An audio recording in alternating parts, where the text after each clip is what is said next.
High বন্ধুরা, অনেকদিন পর আজকে দাড়ি কাটলাম। কেমন লাগছে বলো তো? খোঁচা খোঁচা পাকা পাকা দাড়ি থাকলে ভালো লাগে না? আজ কেটেছি তাতে ভালো লাগছে।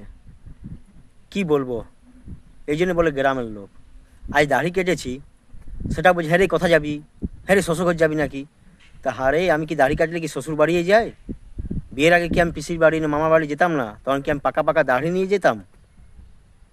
সবতেই এদের ই দেখলে গা পিত্তি জ্বলে যায়। এদের জ্বালায় কি আমি দাড়ি কাটতে পারবো না? দাড়ি কাটলে কি আমার শ্বশুর বাড়ি যেতে হবে?